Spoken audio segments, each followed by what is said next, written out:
امریکہ اس وقت جس طریقے سے اسرائیل کی مدد کر رہا ہے اس میں رک نہیں رہا، اس سے مجھے یہ لگتا ہے کہ یہ سلسلہ ابھی چلے گا.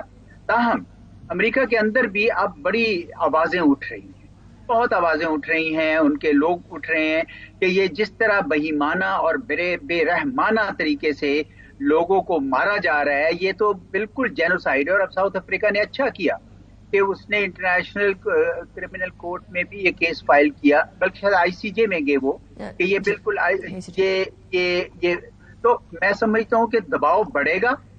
لیکن مجھے اسپل اوور ایفیکٹ اس حد تک تو ہے کہ جو اس کی فرنٹ لائن سٹیٹس ہیں ان کے اوپر اسرائیل ان کو انگیج کر رہا ہے، لیکن مجھے بھی یہ بڑی جنگ میں تبدیل ہوتی اس لیے نظر نہیں آ رہی کہ مجھے نہیں نظر آ رہا کہ باقی So it's not leading towards a World War III in your view. اچھا اعزاز صاحب، اب یہ آن گوئنگ ایشو تو ہے انفارچونیٹلی، لیکن یہ ایک ہیومینیٹیرین کرائسس بھی ہے. پاکستان جو اس کے لیے کر رہا ہے کیا وہ کافی؟ ہم نئے سال کی سیلیبریشن نہیں کر رہے ہیں، ہماری سٹیٹمنٹس بہت تگڑی ہیں، بٹ از دس انف؟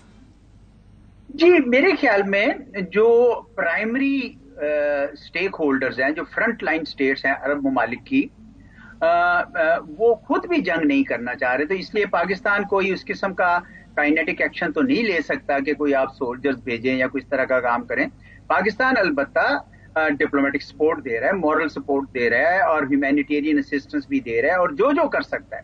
بلکہ میں آپ کو بتاؤں کہ جتنا پاکستان کنسسٹنٹلی فلسطینیوں کے حقوق کے لیے بولا ہے، شاید ہی کوئی ملک دنیا میں اس طریقے سے بولا ہو. آپ دیکھ لیجئے کہ آج کل ایک وائرل ہوئی ہے اسپیچ جو ہمارے فارن منسٹر نے 7 اکتوبر 1947 کو کی تھی اقوام متحدہ کی جنرل اسمبلی میں، کہ فلسطین کے لیے انہوں نے پورے ان کے ریاست کے لیے ایک پورا مقدمہ جسے کہتے ہیں لڑا تھا. تو پاکستان تو بالکل میرے خیال میں کر رہا ہے، اور میرے خیال میں اس کو یہ سلسلہ جاری رکھنا چاہیے اپنی حمایت. رائٹ. اعزاز چودھری صاحب، thank you very much for joining me in the programme. It was a pleasure. یہ ناظرین، یہ ہمارا راؤنڈ اپ تھا سیاسی، معاشی اور بین الاقوامی سطح پر 2023 کیسا رہا اور 2024 سے کیا امیدیں وابستہ رکھنی چاہیے. امید ہماری یہ ہے کہ یہ جو نیا سال ہوگا یہ امن کا گہوارہ بن کر آئے گا، فلسطینیوں اور کشمیریوں کے لیے ڈھیروں آسانیاں لے کر آئے گا، دنیا کے اندر جو انسانیت کا فقدان ہو گیا ہے اس کو بھی ایٹ لیسٹ کرب کرے گا، سائڈ پر کرے گا، اور پاکستان کے لیے معاشی سطح کے اوپر، ڈپلومیٹک سطح کے اوپر، سیاسی سطح کے اوپر استحکام لے کر آئے گا. وہ کہتے ہیں پیوستہ رہ شجر سے امید بہار رکھ، تو یہ امید بہار رکھتے ہوئے آج کا پروگرام، اس سال کا جو آخری پروگرام ہے، اس سے انیکا نثار آپ سے اجازت چاہے گی. اپنا بہت خیال رکھیے گا. اللہ حافظ.